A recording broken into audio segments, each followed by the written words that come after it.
Teman-teman jangan lupa like, comment, dan subscribe.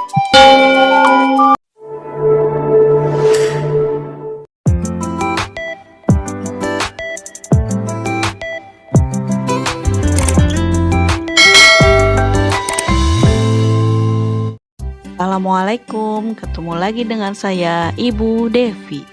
Pada kesempatan kali ini saya akan membahas tentang atmosfer. Apa sih itu atmosfer?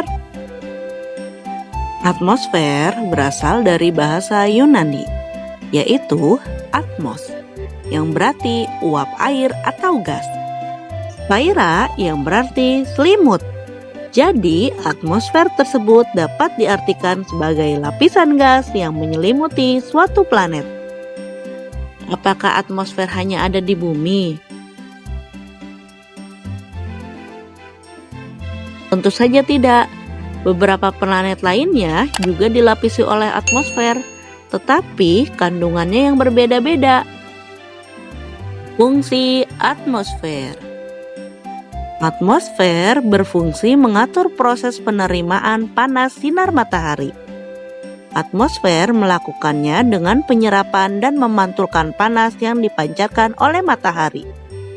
Sekitar 34% panas matahari kembali ke pantulan ke angkasa oleh atmosfer, awan, dan juga permukaan bumi.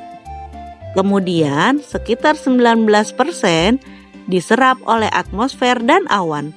Selanjutnya, sekitar 47% sisanya mencapai permukaan bumi. Beberapa fungsi atmosfer antara lain: 1. Pelindungan bumi, agar suhu bumi tetap stabil dan menjaga agar cuaca kelembapan udara di dalam bumi juga tetap stabil. 2. Penyeimbangan keadaan di dalam dan di luar bumi. 3. Mengurangi rasa panas yang diberikan langsung oleh cahaya matahari.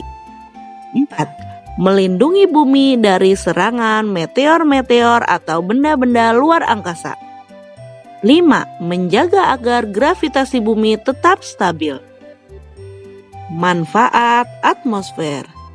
Beberapa manfaat atmosfer antara lain: 1.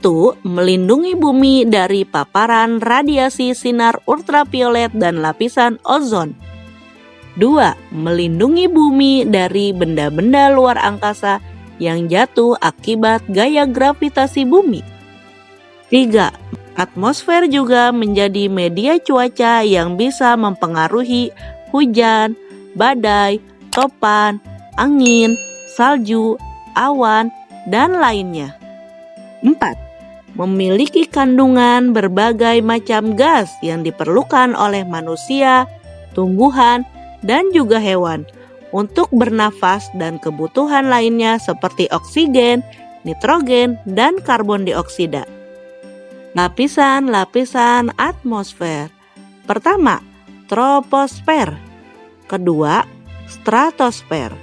Ketiga, mesosfer. Keempat, termosfer. Kelima, eksosfer. Troposfer adalah lapisan terbawah dari atmosfer yang berada di ketinggian antara 0 sampai 8 km di daerah kutub dan antara 0 sampai 15 km untuk daerah khatulistiwa. Kandungan unsurnya didominasi oleh unsur nitrogen dan oksigen. Bagian teratas dengan ketinggian di atas 8 km dari lapisan troposfer disebut lapisan tropopaus yang mengandung air berupa titik air, uap air maupun es. Pada lapisan ini akan terjadi peristiwa-peristiwa cuaca seperti awan, hujan, dan konveksi. Apabila suhu udara pada lapisan tropopaus semakin tinggi, maka akan semakin dingin. Suhu lapisan ini bisa mencapai kurang dari 60 derajat Celcius. Hal tersebut disebabkan karena lapisan ini menyerap gelombang radiasi dari matahari. Lapisan stratosfer adalah lapisan kedua pada atmosfer dengan ketinggian rata-rata antara 15 sampai 50 km. Pada lapisan stratosfer akan terjadi peristiwa inversi suhu, yakni terjadinya kenaikan suhu menurut ketinggiannya. Bagian paling atasnya menjadi tempat konsentrasi ozon yang disebut dengan lapisan ozonosfer. Ozon yang terdapat pada lapisan stratosfer ini berfungsi melindungi bumi dari radiasi sinar ultraviolet yang berlebihan. Sehingga ozon memiliki peran yang sangat penting bagi kehidupan di bumi. Lapisan mesosfer. Mesosfer adalah lapisan ketiga atmosfer yang terletak di ketinggian antara 50 sampai 80 km. Lapisan paling atasnya disebut lapisan mesofause. Pada lapisan ini meteor akan terbakar dan terurai. Temperatur pada lapisan ini tidak stabil, bahkan bisa menurun secara tajam, mencapai kurang 100 derajat Celcius. Lapisan termosfer.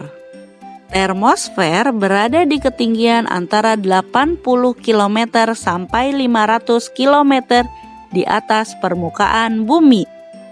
Pada bagian bawah lapisan ini dengan ketinggian 85 km sampai 375 km terjadi sebuah peristiwa pembentukan ion.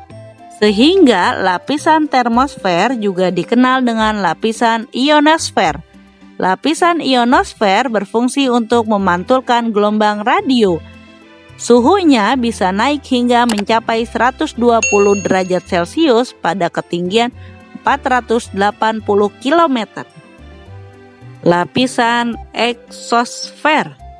Eksosfer adalah lapisan terluar dari atmosfer yang berada pada ketinggian 500 sampai 1000 km di atas permukaan bumi.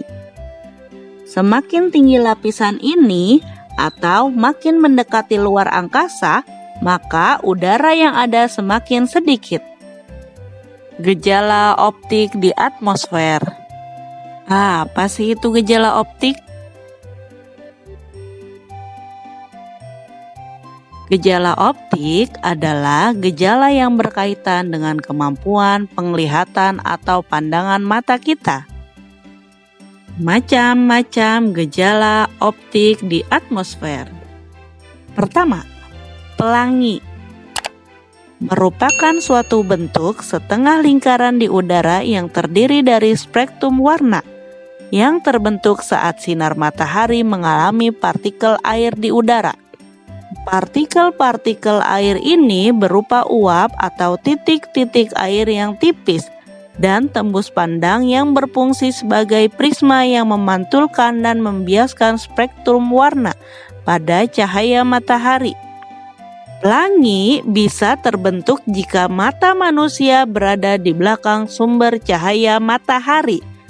Sudut pandang mata juga mempengaruhi terhadap terbentuknya pelangi. 2. Aurora. Merupakan gejala pita-pita cahaya yang tampak di sekitar lingkar kutub utara dan selatan bumi. Aurora terbentuk jika partikel bermuatan listrik dari bintik matahari mengalir ke arah bumi yang tertarik oleh medan magnet bumi. Aurora berwarna-warni sangat indah karena interaksi partikel matahari dengan gas-gas di atmosfer. 3. Fata Morgana. Merupakan ilustrasi optik akibat pembiasan berkas sinar matahari oleh udara dengan tingkat kerapatan yang berbeda-beda. Fata Morgana biasanya terwujud genangan air di permukaan tanah seperti gurun atau aspal jalan raya. 4. Halo. Merupakan lingkaran putih yang berada di sekitar matahari atau bulan. Sampai sini dulu ya pembahasan kali ini. Untuk selanjutnya kita akan membahas iklim dan cuaca. Wassalamualaikum warahmatullahi wabarakatuh.